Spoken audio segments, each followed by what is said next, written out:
Punjabi தாபால order பண்ணது தானே! நீங்க கண்டிப்பா செஞ்சிருக்க சான்ஸே இல்லன்னு சொல்லுவாங்க. அந்த அளவுக்கு டேஸ்ட்டு சூப்பரா இருக்கும். சமைக்க தெரியாதவங்க கூட ஈஸியா சூப்பரான டேஸ்ட்ல இந்த பச்சை பட்டாணி கிரேவி பண்ணிடலாம். சப்பாத்திக்கு அட்டகாசமா இருக்கும். இது செய்றதுக்கு 1/2 கப் அளவுக்கு காஞ்ச பட்டாணி எடுத்துருக்குறோம். நல்லா கழுவிட்டு தண்ணி ஊத்தி ஓவர் நைட் ஊற வச்சுருங்க.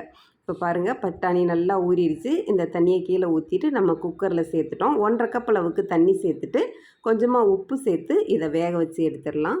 ஒரு விசில் வந்ததும் சிம்மில் 10 நிமிஷம் வேக வைங்க. சூப்பராக வெந்துடும். இப்போது கடாயில் எண்ணெய் சேர்த்துருக்குறோம். இது கூட கடுகு உளுந்து வெடித்ததும் ஒரு பெரிய வெங்காயம் பொடிசாக கட் பண்ணி சேர்த்துருக்குறோம். நீளமாக கூட நம்ம கட் பண்ணி சேர்த்துக்கலாம்.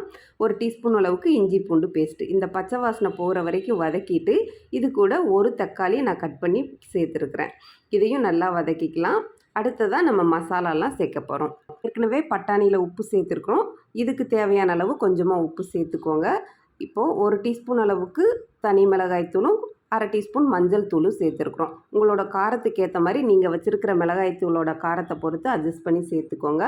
1/2 டீஸ்பூன் மல்லித்தூள், 1/2 டீஸ்பூன் கரம் மசாலா தூள், 1/4 டீஸ்பூன் சீரகத்தூள் சேர்த்துருக்குறோம். இதையும் நல்லா வதக்கி விட்டுட்டு நம்ம வேக வச்சு எடுத்து வச்சுருக்கிற பட்டாணியை இது கூட சேர்த்துடலாம். இதை நல்லா மிக்ஸ் பண்ணிவிட்டு உங்களுக்கு தேவையான அளவு தண்ணி சேர்த்துக்கோங்க. நான் 1/4 கப்பில் இருந்து 1/2 கப் அளவுக்கு சேர்த்துக்கலாம். நான் 1/4 கப் கொஞ்சம் கூட சேர்த்துருக்குறேன். சூடாக இருக்கிறப்ப இது கரெக்டாக இருக்கும். ஆற ரொம்ப திக்காகிடும். அது பார்த்துக்கோங்க. இப்போ 5 நிமிஷம் சிம்மில் வேக வச்சுருக்குறோம்.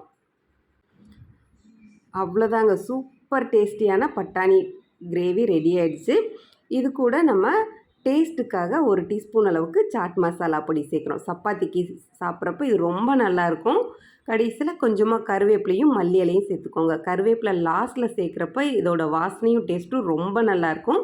இதை நம்ம மிக்ஸ் பண்ணிடலாம். அவ்வளோதான், சமைக்கவே தெரியாதவங்க கூட ரொம்ப ஈஸியாக பண்ணலாம். டேஸ்ட்டும் சூப்பராக வரும். கண்டிப்பாக ட்ரை பண்ணுங்கள். நம்ம சும்மாவே பவுலில் எடுத்து வச்சு சாப்பிட்லாம். அந்தளவுக்கு டேஸ்ட்டு சூப்பராக இருக்கும். இதே மாதிரி ட்ரை பண்ணிவிட்டு உங்களோட கமெண்ட்ஸை மறக்காமல் ஷேர் பண்ணுங்கள். இந்த வீடியோ கண்டிப்பாக பிடிச்சிருக்கும்னு நம்புகிறேன். சமைச்சு பாருங்கள், சாப்பிட்டு பாருங்கள், சந்தோஷமாக இருங்க.